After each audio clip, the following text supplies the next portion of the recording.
Imagine this.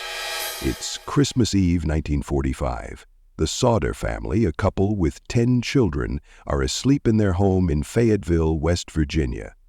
Suddenly, a fire breaks out in the middle of the night. The parents and 4 of their children escape, but 5 others vanish without a trace. At first, it seemed like a tragic house fire had claimed their lives, but as investigators searched through the ashes, something chilling emerged. There were no bones, no remains, nothing. How could 5 children completely disappear in a fire that wasn't even hot enough to destroy human bones? And why were there so many strange occurrences leading up to that night? Mysterious phone calls, cut power lines, and even a threatening visit from an insurance salesman. Did the Sodder children die in the fire, or was something far more sinister at play? Some believe they were kidnapped. Others think it was a mafia warning gone too far. And to this day, their fate remains one of America's most haunting, unsolved mysteries. Stay with us as we unravel the shocking twists, eerie clues, and heartbreaking search for answers in The Unsolved Disappearance of the Sodder Children, a family's nightmare. It all started with a strange phone call. Around 12:30 a.m., the Sodders' home phone rang. Jenny Sodder, the mother, answered it. A woman on the other end was laughing. Behind her, voices and clinking glasses could be heard, like a party. "Wrong number," the woman said before hanging up. Jenny brushed it off and went back to bed. But then she heard something else, a loud thud on the roof, followed by a rolling sound. A few minutes later, smoke began seeping into the house. The fire breaks out. Flames quickly spread through the home. George Sodder, the father, and Jenny rushed to save their children. 4 of them, Marion, Sylvia, John, and George Jr., made it outside, but the other 5, Maurice, Martha, Louis, Jenny, and Betty, were trapped upstairs.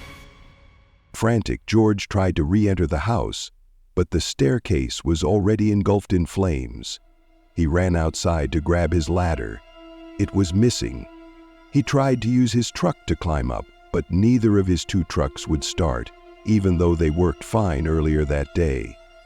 It was like someone didn't want him to get inside. Desperate, he even tried scooping water from a rain barrel to fight the fire, but strangely the water was frozen solid. Within just 45 minutes, the Sodder home burned to the ground. No bones, no remains. By dawn, all that was left was a pile of smoldering ash.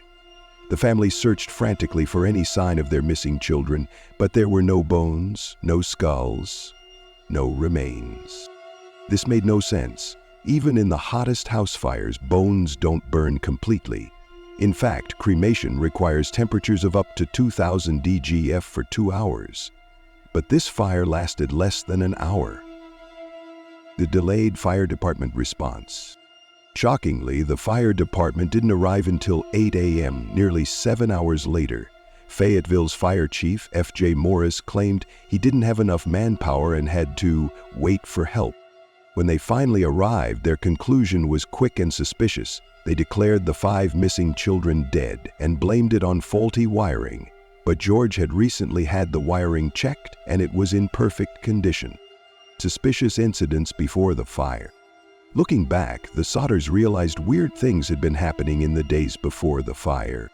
A stranger showed up at their home, offering to sell them life insurance. When George refused, the man got angry and said, "Your house is going up in smoke, and your children are going to be destroyed." The older Sodder sons noticed a car parked along the highway, watching them. On the night of the fire, a neighbor saw a man stealing a block and tackle from George's garage. Were these just coincidences, or part of a bigger plan? But the biggest question remained. If the children didn't die in the fire, where did they go? If the Sodder children didn't perish in the fire, what happened to them? Almost immediately after the fire, strange clues started to surface, clues that suggested the 5 missing children might still be alive. No human remains found. The official explanation for the fire was that the children had been completely incinerated. But this didn't make sense. In other house fires, bones and teeth are always found in the ashes. A local crematorium confirmed that even at 2000 DGF for 2 hours, bones still remain. But this fire burned for only 45 minutes, at much lower temperatures. So where were the remains? The strange smell in the fire. Jenny Sodder later recalled something odd.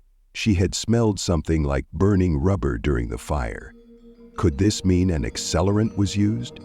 Eyewitness sightings of the children. As the Sodders mourned, reports started to emerge. People had seen the missing children alive. A witness at a diner claimed to have served breakfast to 5 children, matching their descriptions, on the morning after the fire. A woman at a Charleston hotel said she saw the children with 2 adults, both of whom seemed hostile and unwilling to talk. A bus driver reported seeing people throwing objects onto the Sodders' roof the night of the fire. Could the thud Jenny heard before the fire have been an explosive device? The mysterious letter and photograph. Years later, in 1967, a letter arrived in the Sodders' mailbox. It was postmarked from Kentucky and had no return address. Inside was a photograph of a young man in his 20s. On the back there was a chilling message. Louis Sodder, I love brother Frankie. Ilil boys, a 90,132 or 35? The Sodders were convinced it was their missing son Louis. His facial features matched perfectly, just older. George hired a private investigator to track the letter's origin, but the investigator vanished and was never heard from again. A billboard and a lifetime of searching. Desperate for answers, the Sodders put up a giant billboard along Route 16 displaying the children's faces and offering a $10,000 reward for information. Despite thousands of tips, the case never got solved. So, were the Sodder children kidnapped? If so, by whom and why? With so many unanswered questions, theories about what really happened to the Sodder children have taken on a life of their own. Did they die in the fire as officials claimed? Or were they kidnapped as part of a larger, more sinister plot?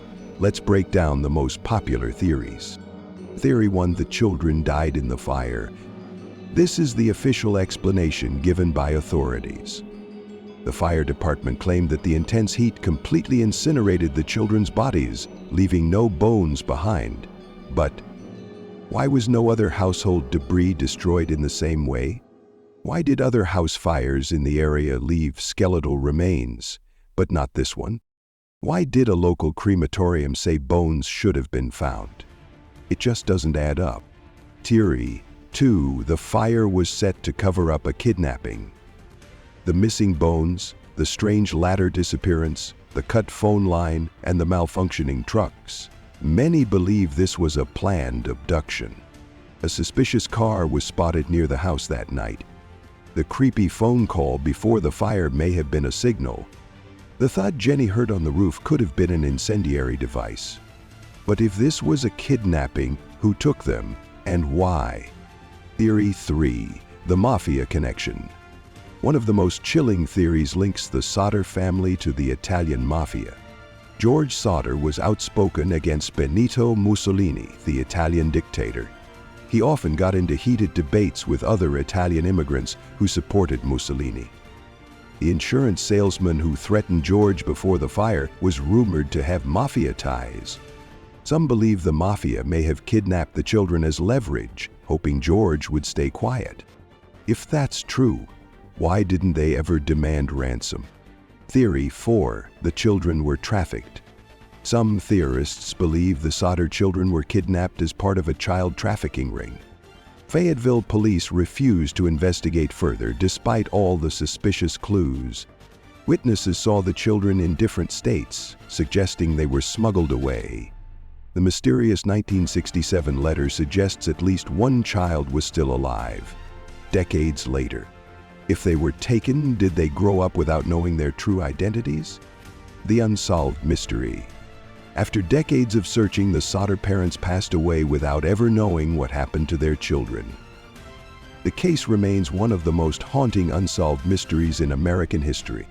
Was it just a tragic fire, or was it a carefully orchestrated crime? Even today, the truth remains just out of reach.